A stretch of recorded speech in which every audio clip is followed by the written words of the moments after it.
tao lang pala ang gagawa ng mga bagay na inyong gusto sanang malaman kung anong nangyari.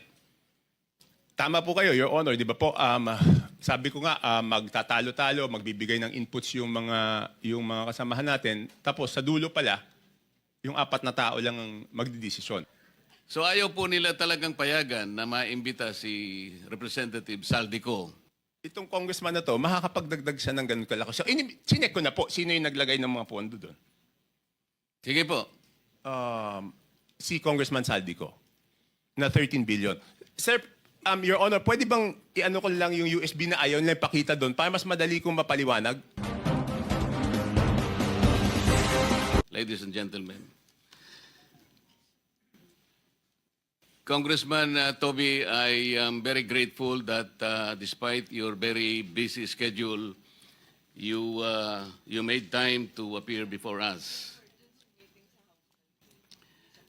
Let me first ask you that in one of your hearings at the House of Representatives, where particularly the insertions have been discussed, I remember Representative Egay Erice and yourself were asking that Representative Elizalde Co be invited in order for him to shed light on the issues being taken up in that hearing. Am I correct, sir? Yes, Your Honor. And this came up after former Secretary Manny Bonoan told the committee that he does not know he does not know the persons responsible in putting the insertions during the BICAM conference. Is that correct?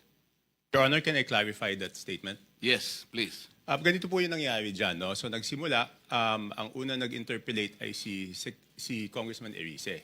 So sabi ni Congressman Erice, nung sa dulo na, sabi niya kay Secretary Bonoan, alam niyo ba kung ano yung amount na nadadagdag sa departamento pagdating sa BICAM? Ang sagot ni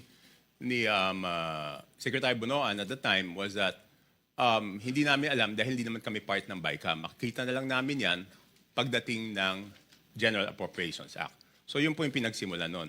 So ang sabi ni Congressman Erice nun, since hindi po alam ni Secretary Bonoan, ang taong dapat tanungin ay si Congressman Saldico.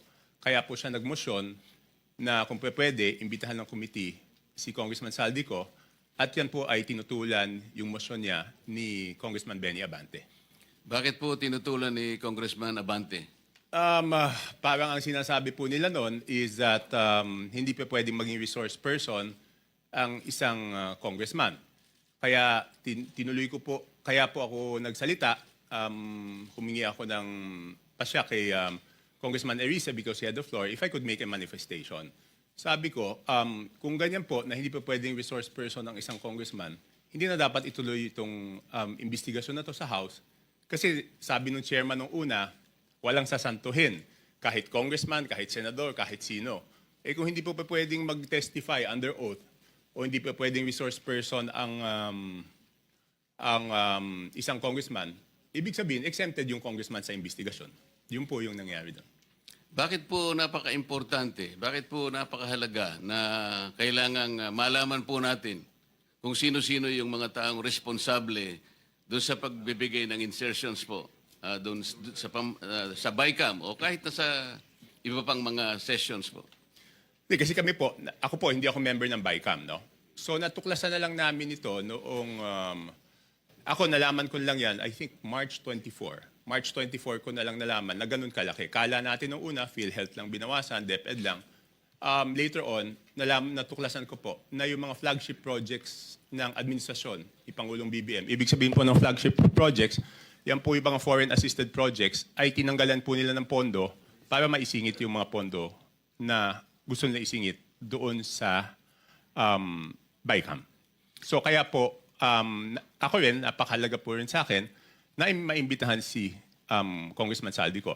At doon po sa House of Representatives, meron pong small committee doon pagkatapos ng second reading. So ang pag-insert is not only doon sa BICAM, meron pang insertion doon sa small committee. So since walang makakasagot niyan kung hindi si Congressman Saldico, Yun po. Request po natin na siya imbitahan. Alam po ba ninyo kung sino-sino yung miyembro ng small committee na binabanggit ninyo? Sa House of Representatives po. Opo. Yes po. Ang chairman po nun is si Congressman Saldico, tapos senior vice chairman ng Committee on Appropriations, majority leader of the 19th Congress, and minority leader of the 19th Congress, Your Honor. Sino po yung vice chair ng appropriations? Senior vice chair si Congresswoman Stella Luz Quimbo po. Sino po yung majority leader? Congressman Manix Delipe po, Your Honor. Minority leader? Congressman Nonoy Libanan po, Your Honor. Sa mga tweet, silang apat po ang nagko-compose ng small committee. Yes, Your Honor. Ang nangyayari po, kasi alam ko rin naman po, dahil nagtagal din naman ako sa mababang kapulungan, kumisan po ay 2 hanggang 3 buwan po nating pinagdidebatihan yung budget. Mag-aaway-away pa nga po, kung minsan nga inaabot tayo ng madaling araw. At katapos-tapusan ang sinasabi ninyo ay 4 na tao lang pala ang gagawa ng mga bagay na inyong gusto sanang malaman kung anong nangyari. Tama po kayo, Your Honor. Di ba po, sabi ko nga, magtatalo-talo, magbibigay ng inputs yung mga kasamahan natin. Tapos sa dulo pala, yung 4 na tao lang ang magdidesisyon. At yung problema po doon sa 4 na tao na yon, at least yung BICAM po, may BICAM report po yun eh. Makikita sa BICAM report kung ano po yung original net budget ng isang departamento, Your Honor. Tapos makikita po kung ano yung dinagdag or binawas, Your Honor, at makikita yung natirang pondo. Ang problema po doon sa small committee, wala pong ano yun. Di ba po, nung unang araw namin ng budget briefing, nandun po si Sec Mina, nandun po si Yusek Cathy, hiningi ko na po yung report ng small committee. Kasi po, di ba, sa rules po natin sa House of Representatives, Section 39, kung di ako nagkakamali, pero baka mali ako, nakasulat po doon na after 7 days after maipasa ang isang batas or 15 days pagkatapos mag-end ng session, dapat po i-file sa archives lahat ng reports tungkol sa isang House bill. So una po ako nagpahanap sa aking staff, Your Honor, ng records doon sa archives, wala pong mahanap. Kaya nung first day ng budget briefing, hiningi ko po. Wala din sila, hanggang ngayon, wala po silang binibigay. So ibig sabihin, sabi ko, kung walang record yan, ang siguradong nakakaalam po niyan, Your Honor, is si Congressman Saldico. Bago po tayo magpatuloy, let me acknowledge the presence of Senator Sherwin Gatchalian. Wala po kayong nakita sa archive o ayaw po nilang ipakita? Hindi po, kasi yung archives, alam niyo naman po, Your Honor, yung archives natin sa House of Representatives, napakagaling po nun. Kahit yung deliberations ng 1987 Constitution, hanapin niyo po doon. Lahat, transcript, journal, kompleto po yun. Yun, wala talaga. At noong tinanong ko po, noon, yung COMSEC, hindi po sila makasagot kung nasaan. Ang sabi ko nga, pa-email na lang sa akin, ang tagal na po noon, hindi in-email, so wala po talaga yun. At imposible naman na walang nakakaalam noon. Alam po ninyo, meron po nga tayong tuntunin sa House of Representatives kahit na po yung kopya ng enrolled bill. May 3 kopya po dapat na nandun po dapat sa opisina ng Secretary General. Sinubukan ko rin po sanang manghiram nun kung meron pero hindi rin po nila naipakikita. Pero ganito po, so ayaw po nila talagang payagan na maimbita si Representative Saldico. Meron bang pagkakataon na kahit paano nakita nyo rin po kung sino talaga ang may kagagawan ng mga insertions doon sa BICAM? Hindi po, ang ginawa ko po, Your Honor, is nag-research na po ako kung sino po yung gumawa ng insertions. Paano po kayo nag-research? Ganito po, okay, mahaba po yung history niyan, Your Honor. To be very blunt about it, di ba po, nung nabawasan ng flagship projects, yung Pangulo, nung nakita niya po doon sa Sagaan na nawala yung kanyang malalaking proyekto, yung flagship projects ng gobyerno, naghanap na po siya kung saan napunta yon. So wala po ako nung unang meeting, pero I think nagkaroon ng meeting, ang dinig ko noong January, tinanong po yung Senate President, si Senate President Escudero at tinanong po si Speaker Martin Romualdez, hiningi yung listahan noong mga insertions doon sa budget. Ang pag-alam ko, ulitin ko, wala po ako nung unang meeting, si Senate President Escudero, binigay po yung listahan ng Senate amendments, no? Doon 3 days after the meeting. Nung tinawag po ako sa pagpupulong noong March 24, nalaman ko po na wala pang binibigay yung House of Representatives at that time, in March 24. Kaya po ako nasama sa meeting na yon is para hingin na sa House of Representatives yung listahan noong mga insertions ng House of Representatives naman. So kaya lang po ako napasok dun sa usapan na yon noong March 24. March 24, 2025 was the first meeting. So dahil nga po sa paghahangad ninyo na malaman kung ano-ano yung mga insertions, kanino napunta at sino yung may kagagawan, paano po nyo eventually nalaman kung talagang nalaman ninyo? Hindi, ganito po, Your Honor. So March 24, paglabas ko doon, kasi nagmamadali na no si Secretary Bunoan eh. Kasi ang worry niya po noon, March 29, mag-election ban po, di ba? So hindi maa-award, hindi mapapagawa yung projects. At pag hindi po napagawa yung projects, apektado po yung buong ekonomiya natin, di ba po? So paglabas ko, tinawagan ko po si Congressman J.J. Suarez kasi sabi sa akin doon sa meeting na yon na since wala na si Saldi ko, ang kumakausap na lang sa mga department secretaries ay si Congressman J.J. Suarez. So ang ginawa ko po, Your Honor, tinawagan ko siya, hiningi ko po yung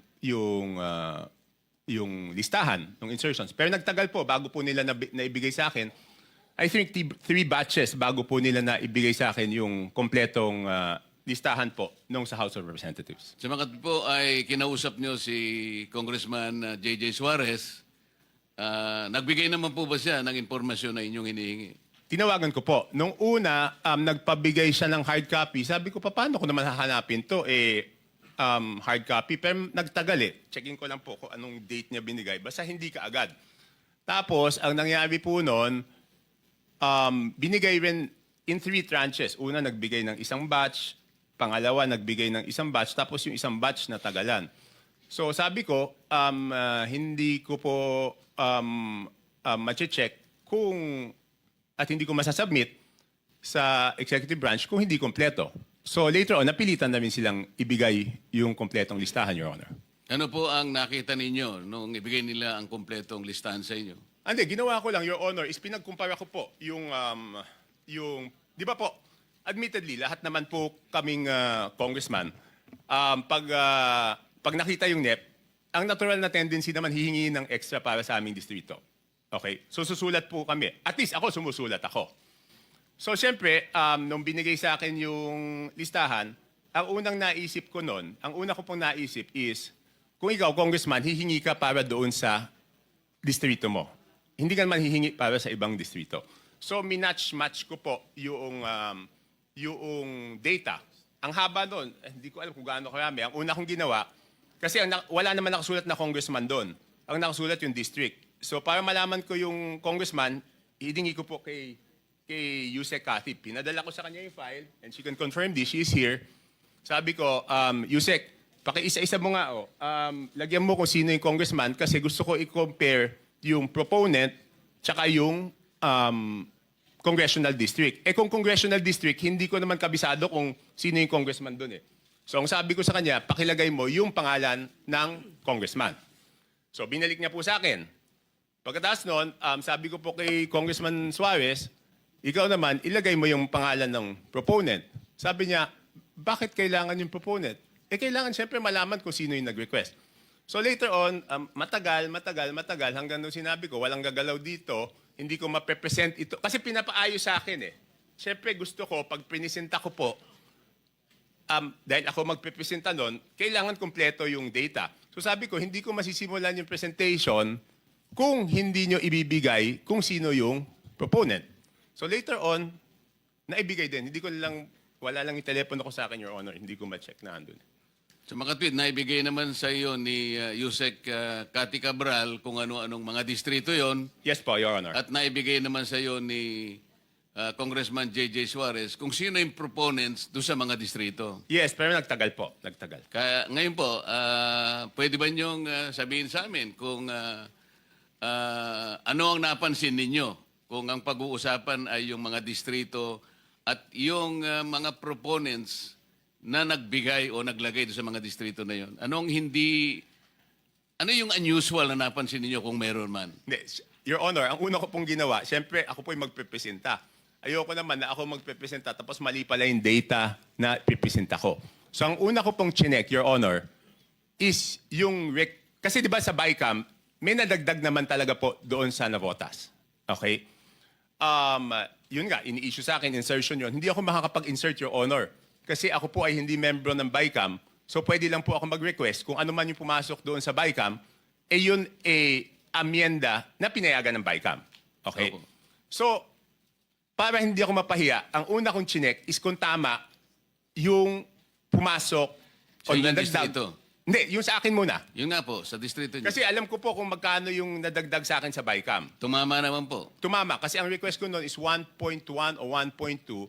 Ang pumasok po galing sa House of Representatives na request is 529 at meron po galing sa Senate na 121 po yata. Pero yung sa Senate is all classrooms po yon. So nung tumama na, sabi ko, since tama yung sa akin na nadagdag doon sa aking NEP, kumpiyansa ako na tama yung records. So ginawa ko po, pinesent ko na po. Ano po yung nakita nyo sa ibang distrito na hindi masyadong, na very unusual? Halimbawa sa dalawang probinsya ng Mindoro. Mindoro Oriental at saka Mindoro Occidental. Because I'm going to take advantage of the presence of the good governor of Mindoro Oriental. Kaya ko lang po tinatanong. With no offense meant, Your Honor, kay Gov. Dolor and to my fellow congressmen, ng district congressmen, ang una ko pong napansin doon is lumobo yung dalawang Mindoro, isang Oriental, isang Occidental. Ang NEP po nila is something between 1.5, sabihin na natin para safe ako, hindi lumampas ng 2.5 yung, but I have the figures, Your Honor, kaya lang para lang mabilis po tayo, Your Honor. Hindi lumampas ng 2.5 yung NEP nila, pero ang GAA po nila is, magkano ba? 20 billion. So, nagulat ako, sabi ko, in fairness doon sa mga district congressmen, Your Honor, hindi po nila kaya gawin yun. Hindi kayang gawin ng regular congressman na magdagdag. Hindi naman po sila miyembro ng Committee on Appropriations. Parehong first-term congressman po yun. So hindi nila kakayanin magdagdag ng ganun kalaki. Kasi ang hirap po, di ba? In my case, nag-request ako 1.2 billion, ang nabigay lang 569. So paano namang itong congressman na to, makakapagdagdag siya ng ganun kalaki? So chinek ko na po, sino yung naglagay ng mga pondo doon. Sige po. Tapos po, nagulat din ako kasi siyempre makikita ko doon sa proponent tsaka doon sa district congressman. Nagulat po ako na, for example, alam ko po kayo dating party list, Your Honor. Pero may dalawang party list po doon, nasa BICAM lang, hindi ko alam yung sa small committee, ay nadagdagan sila ng 2 billion. Anong party list po? Ako Bicol at BHW po. Ang alam ko po, Your Honor, ang party list congressman, ang allocation po yata, kung di ako nagkakamali, but I'm sure you know better, is 100 to 150 million lang. Tama po yun. Kapag kayo po ay party list representative, tuwang-tuwa na po kayo pagka nakakuha kayo ng 170 million. So sinasabi po ninyo, isang dalawang party list yan, 2 billion po yung nakuha Sa BICAM po. sa BICAM. So hindi ko na po na-check, Your Honor, yung kasi one-man team to, ako mismo ano nito eh. So, Balikan po natin yung sinabi nyo without any offense meant dun sa representative po dyan sa Mindoro Oriental at saka Mindoro Occidental. Kayo na po ang nagsabi na parang wala naman sila sa kalagayan na manghingi ng ganong kalaki sapagkat hindi naman sila kasing sikat ng isang Toby Tiangco. Hindi po. Kung kayo nga po nanghingi ng ganito, kalahati lang ang naibigay. Sabi po nyo kanina, hindi sila lalampas ng at least 2.5B Pero ano pong nakita ninyo? Naging 20 sa mga tweet. Magkano po yung nadagdag? Sangayon po doon sa inyong Yun, nakita. 17, ganyan, di ba? From 2, sabihin mo 2.5 to 20, di 17.5. Tapos ang isang nakita ko po doon, under proponent, nagulat po ako na yung proponent ng mga dagdag sa distrito na to, under BICAM, is si Congressman Saldico, na 13 billion. Sir, Your Honor, pwede bang i-ano ko lang yung USB na ayaw nila ipakita doon para mas madali kong mapaliwanag? Yun nga po yung gusto naming kung papayag Kasi kayo, mahirap puro kwento eh. Ito, may numero po to. bigyan natin ng kopya po yung Blue Ribbon Committee. May I direct staff of the Blue Ribbon Committee to please secure the copy from Congressman Tiangco para makita po natin yung binabanggit niya. Ipakita po natin sa sa screen.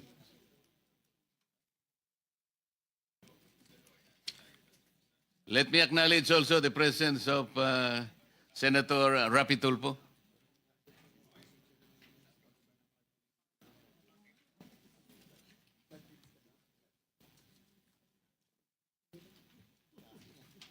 Mr. Chair, may I interject, Mr. Chair? Yes, Senator. Yeah, I would like to direct this question to, Sandali. Let me acknowledge also the presence of Senator Bato. Continue, sir. I would like to direct this question to Congressman Toby Chanco. Sir, sabi niyo parang 17.5 ang nilobo nung budget. Tama po ba yun? Kunin ko lang po yung eksaktong records para sigurado. Kasi parang sinasabi niyo, 2 something lang ang request nung district na yon. And you don't believe na hindi nila kaya yung kasi mga ordinary at mga bagitong congressman. Tama po ba yon? Hindi naman po ordinary, sir. Regular. Yeah. What I mean to Regular. say, sa district ho na yon. Tama po ba? Yes, Your Honor. Ang tanong ko po ngayon, sir, may naririnig po tayo, ito po yung common lingo ito, yung sinasabing parking fee. Hindi ho kaya nagkaroon ng yung pondo na yon ay pinarada lang dito ng isang congressman na hindi naman taga roon. Ito ang tawag ay parking. Have you heard that, Mr. Chair? Yes, sir. Yes, Your Honor. Nadinig ko na po yun. Pero dalawang term po yan, di ba? Kung matatandaan nyo sa Kongreso, isa yung parking, isa yung sagasa.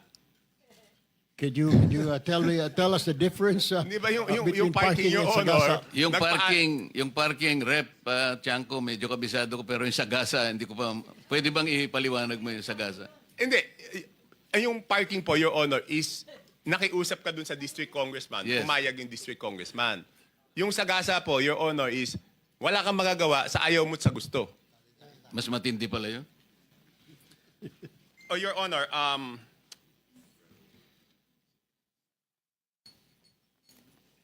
so dalawang term po yan, Your Honor. Isang parking, isang... Kasi madidinig mo sa congressman nasagasaan kami. Paano naman kayo nasagasaan?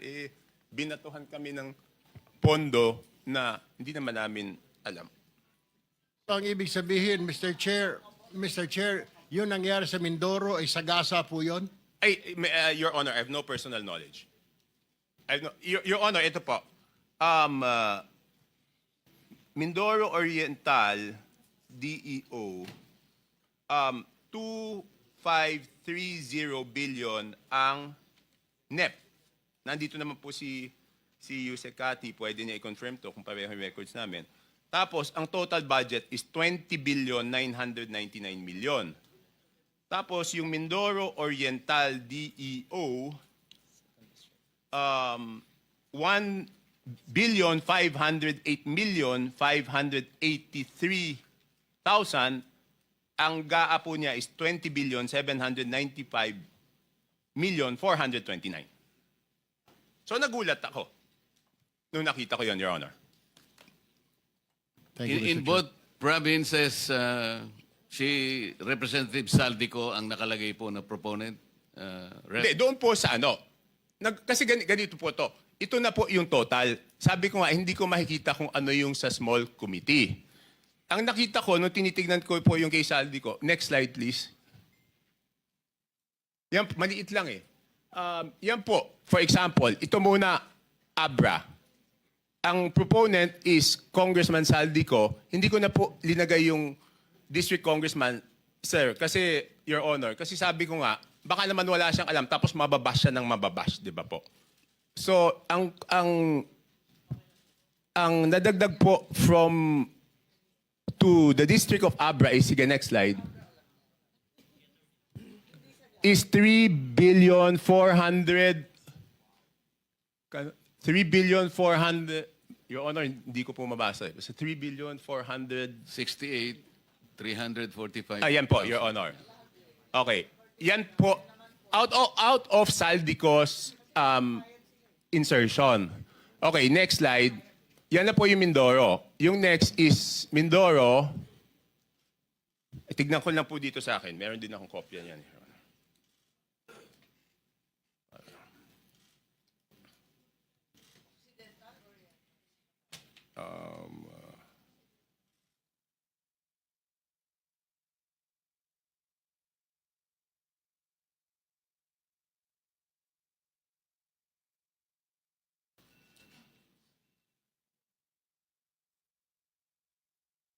Next is Occidental Mindoro, 3.2 billion po yan ang nadagdag. Okay, next is Oriental Mindoro, 3,105,759,000. Next is total po ng Romblon is 620 million. Tapos next po, Bukidnon is 580,222,000. I would like to clarify, Your Honor, I will make it clear, hindi po ito district ni Congressman Joe Zubiri. Hindi po. Just to clarify, hindi niya distrito yan. Tapos yan, sunod-sunod na po. Itong Camarines Norte, 550 million. Itong, ano ba yung sumunod? Batangas, 429. Meron pa pala ulit na Mindoro. Hindi ko alam bakit nahiwalay ito. Baka ibang district ito. 400 million. And then Sarangani, 300. So next slide. Pag tinotal niyo po, yan, magbabalanse po yan. 13,803,693 with Congressman Saldico as proponent. And pag tinotal mo yung district, yung subtotal, 13,803,693,000, Your Honor. For the record, ang binabanggit po nating Representative Elizaldico, siya po yung chairman ng House Appropriations Committee. Sa makatwid po, Rep. Toby, kung titingnan po natin at pagbabasihan, ito pong nakalap po ninyong impormasyon, lumalabas po na si Rep. Saldico ay siyang proponent ng halos 13.8 billion. Hindi natin malaman kung ito pinarada o sinagasa. Yun po ba ang ating conclusion? Ano po yung ilang congressman dyan, sabi niya hindi amin yan. Hindi namin ni-request yan. So, hindi ko na po, hindi na ako nagtanong kung parada yan or Sagasa. sagasa. Ang sinasabi ko lang po is, yan po yung nakita ko. Kasi normally, kung kunyari, yan po yung request ko, dapat ako yung proponent. At ako rin po yung congressional district. So pag magkaiba, magtataka kayo bakit eh. Chair, baka may dadagdag si Gob, Dolor, dahil puro Mindoro ang binabanggit. Yun nga po, may I take advantage of your presence, Gob. Total, nababanggit naman po ang inyong probinsya. Siguro po, makapagsalita kayo sang-ayon po dun sa revelations po ni Representative Toby. Nag-request po ako kay Gov. Dolor. Tapusin ko lang, mabilis na lang to eh. Okay. Yes. So makikita ko po, yung Ako Bicol, yan po, ang BICAM is 2,295,000,000. Next slide. Yan. Next slide. Yan. Ang Ako Bicol, ang ano po niya, ang napunta po sa BICAM pa lang is 2,295,000,000. Again, hindi ko alam yung small committee. And then yung BHW po, ang total is 2,064,000,000. At ito po, Your Honor, buti na lang naagapan to kasi po, hanggang ngayon, hindi po rini-release yan. Kasi nung natuklasan na ganyan, nakakapagduda, hindi po ni-release. Your Honor, pwede po ako magtanong kay Yusek Cathy. Meron lang akong gusto i-clarify, Your Honor. Please proceed. Yusek, di ba ginagawa ito short of award, di ba po? Yes, sir. Kapag ka na lumabas na po yung GAA, pwede na po silang mag-advance procurement short of award hanggang ma-download po yung pondo sa implementing office. Okay. Yusek Cathy, kung yan po ay short of award, ibig sabihin meron na yung lowest calculated bid. Tama po? I'm not very familiar Yes, with most procurement. probably. Most probably. Hindi, ganito lang po, Point of Your order, Honor. Mr. Chair. Yes. With all due respect, Mr. Chair, point of order po. What is the point of order? Just to remind all of us, Mr. Chair, na the resource person, if wanting to field a question to another resource person, must do it only through the chair po. Hindi sila pwedeng diretsyong Pinayagan ko naman po, magtanungan. kaya para maka-economize ng time, kaya Alright, total Mr. magkatabi Chair, naman I sila. submit. Opo. Thank you. Thank you for I'm sorry. showing the Most I'm sorry. probably, Your Honor. Your Honor, pwede bang malaman kay Yusek Cathy kung... hindi, pwede na lang po ganito, Your Honor. Pwede pong hingi na lang kay Yusek Cathy i-check kung meron na po itong lowest calculated bid short of award. At kung merong lowest calculated bid short of award, isubmit po sa committee ninyo kung natuloy yung bidding, kung sino po yung most probably na mananalo kasi siya po yung lowest calculated bid. Sa tingin ko napakahalaga yun para sa inyong committee, Your Honor. Thank you, Rep. Toby. I think that is in order. Yusek Cathy, I think you should Yes, Your Honor. submit to the committee kung alin na dito yung binabanggit ni Rep. Toby na nagkaroon na ng, what is your term? Bidding short of award. Bidding short of award. Para malaman po natin at mabantayan na. Can you do that, Yusek Cathy? Yes, Your Honor. We will direct all the implementing offices, whether it's regional office or district engineering office, to submit all the bidding documents of these projects that are bidded out short of award, Your Honor. Thank you. Thank you for your cooperation. Your Honor, ang request ko po, kung pwede, kung papayagan po ng committee, bibigyan ko po si Yusek Cathy nito para ilagay na niya. Hindi naman po kailangan po siguro ng committee, Your Honor, yung buong records. Kailangan lang ilagay kung sino yung posibleng mananalo kung natuloy po. Yes, I think that is in order. Kung pwedeng maibigay nyo na rin ang kopya kay Secretary Yusek Cathy. Yes, Your Honor. Thank you, Your Honor. That's all. Chair, pwedeng humirit. Yes, Senator Amy. Maraming salamat, Chair. Palibasa natututo tayo ng wika ng Kongreso. May sagasa pala, may parking pala. Ano naman yung allocable at non-allocable? Lagi kong naririnig sa Kongreso, hindi ko maintindihan. To whom are you directing the question, Senator Kung Amy? maaari kay Congressman Toby, kasi naririnig ko, kung meron sila allocable, yung non-allocable, wala sila. Paano ba yun? Your Honor, hindi ko po alam yung allocable at non-allocable kasi importante lang, pag lumabas po yung NEP, ang titignan ko po lang po doon is yung total NEP. Hindi ko na po tinitingnan ko ano po yung allocable tsaka non-allocable. Baka po si Yusek Cathy po ang nakakaalam, Your Honor. Yes, Mr. Chair, mukhang alam ni Yusek Cathy. Your Honor, Mr. Chair, let me explain. Yung not allocable, yun po yung hindi naman part ng district allocation. Ito po yung mga big ticket projects like foreign assisted na hindi naman po bumababa sa district maintenance fund, equipment fund, preliminary and district engineering fund, right-of-way fund. Yun pong district allocable, yun po yung based on, a parametric formula that the Secretary Bonoan has instructed to prepare at least to determine more or less ano po yung ceiling ng budget kada distrito, Your Honor, Mr. Chair. So, sa pagtingin ng district, halimbawa yung district engineer, yung sinasabing allocable, yung kanya na ibibid. Tama po, ba Your yun? Honor. Tapos yung non-allocable, Opo. madalas napupunta sa region o di kaya sa central office. Ganun ba yun? Your Honor, most probably, Your Honor, yes. Hindi po part ng district office yung non-allocable. Okay, thank you.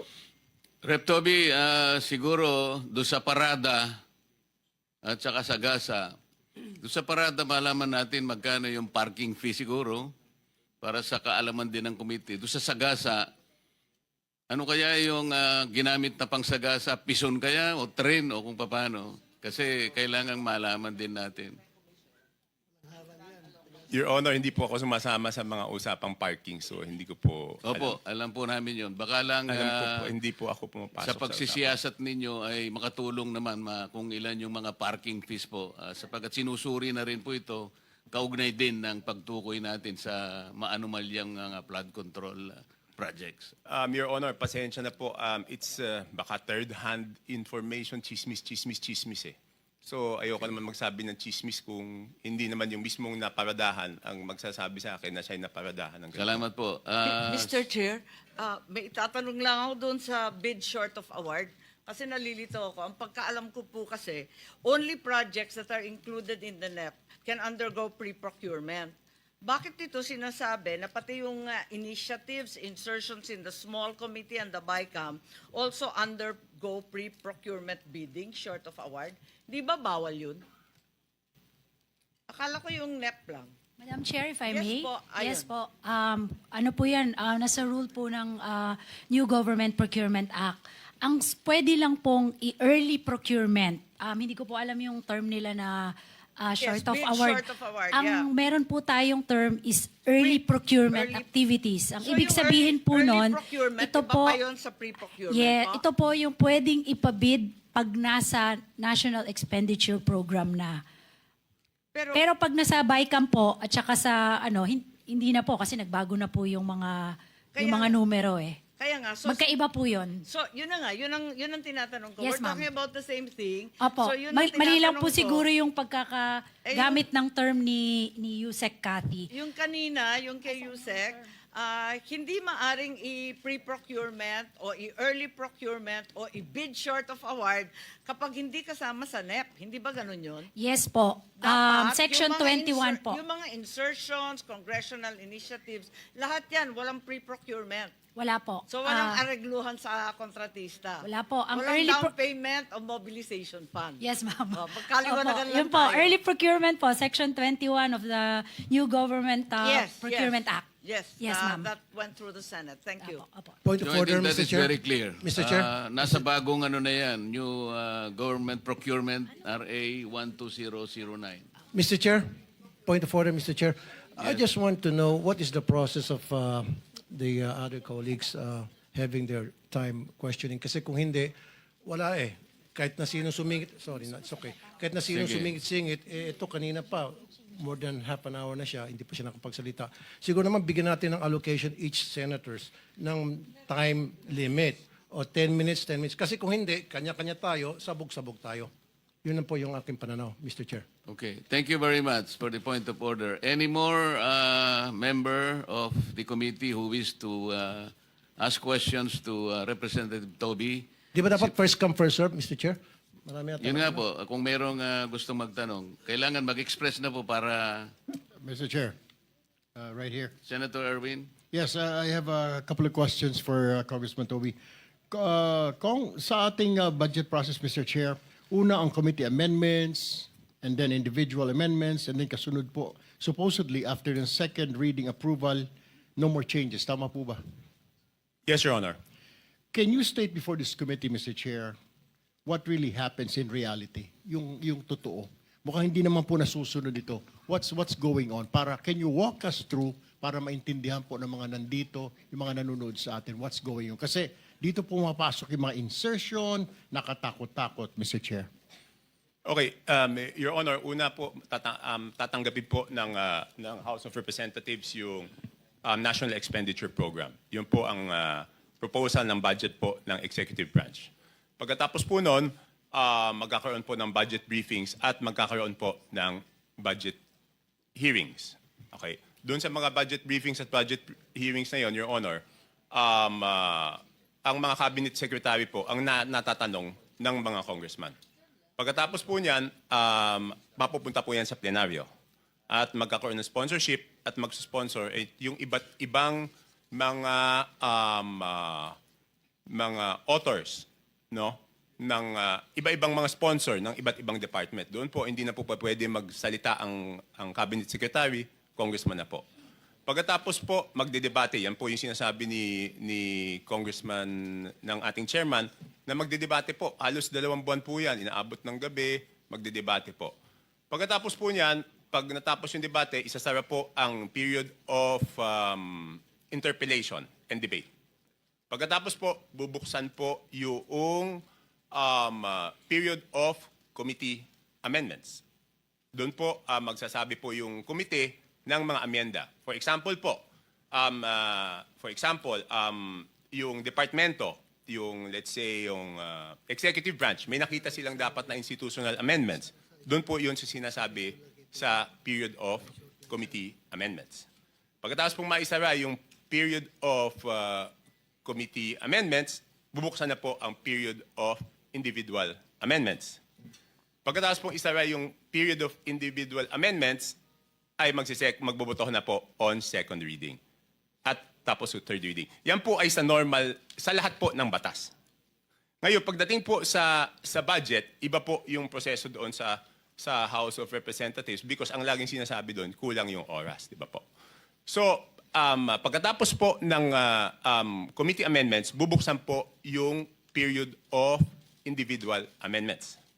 Tapos po, magmo-motion po ang majority leader lagi na sasabihin po na magpo-form ng small committee to accept the individual amendments of the members after the approval of second reading. So ang mangyayari po, aaprubahan natin on second reading, tapos tsaka palang mabubuhay yung small committee na tatanggapin yung individual amendments. Tapos yun po yung sinasabi ni Honorable Chairman na pagkatapos natin magdebate, dito lang sa budget, kaisa-isang bill na may small committee na siyang tatanggap at siya ang magdidesisyon. Walang magagawa kahit sino kasi hindi naman po kami kasama, Your Honor. Doon sa talakayan na yon, sila po magde-decide. Tapos pagbalik po namin at makikita po namin yung printed copy, wala na kami magagawa. Kasi sa third reading po, ang botohan lang doon, ang papalitan lang, wrong spelling, comma, period. So magugulat kayo minsan, nadagdagan to, nabawasan to, hindi naman napag-usapan sa plenaryo. At yun po yung desisyon ng small committee. Kaya po hiningi ko po yung committee report ng small committee na wala naman pong maibigay.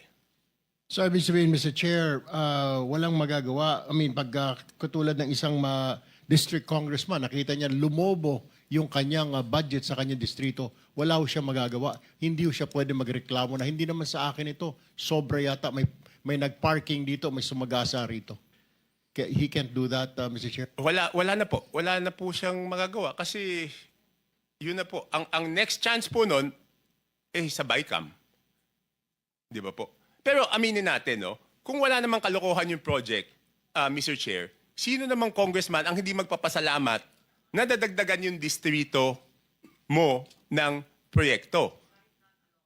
Hindi, ibig sabihin, for example, let's assume hindi po nagkaroon wala pong natuklasang kalokohan dito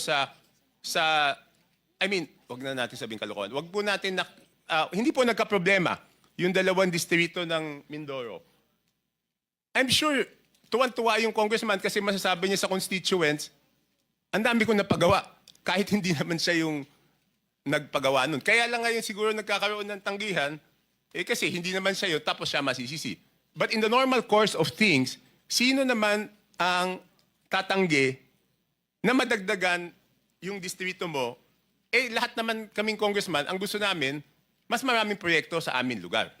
Di po? Natural course of things yan. But before I proceed, Your Honor, kasi po, pagkatapos ko magsalita, ako na yung binabatikos ngayon. So let me put on record na this is not the first time I questioned the budget process. Pwede po nilang tignan yung archives. In the year 2011, for the 2012 HGAB, independent rin po ako doon. Question ko na yung budget process.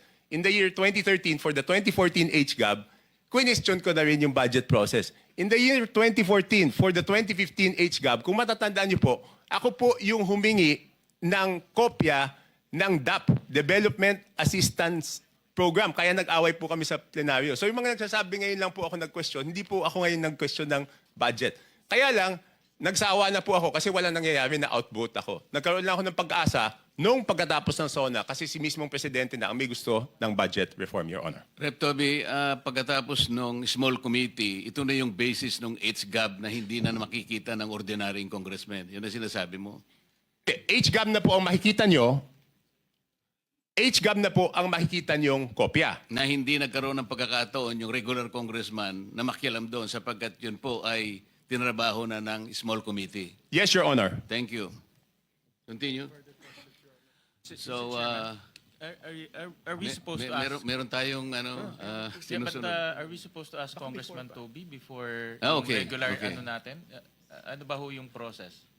In connection with the Yes, question in of... connection okay. with the disclosure of... Yeah, proceed. Okay, thank you, Mr. Chairman. Congressman Toby, typically ang budget, diba, sinacertify yan as urgent. So, ina-approve on second reading and third reading in one sitting. Yes, Your Honor. That was the basis of my objections earlier on, noong 2011, 2012, 2014. Hindi mo na ibig sabihin, pag sinertify urgent, ang nangyayari po noon, Your Honor, Wala nang 3-day rule. wala na 3-day rule. Tsaka hindi mo na makikita. Di ba? Inaprubahan mo muna yung, Your Honor, yung third reading, tapos tsaka mo makikita yung kopya ng Ang punto HGAB. ko, ganun ang practice, di ba? Every budget season, dahil certified as urgent, in one sitting, in one day, ina-approve yung budget on second and third reading in one day.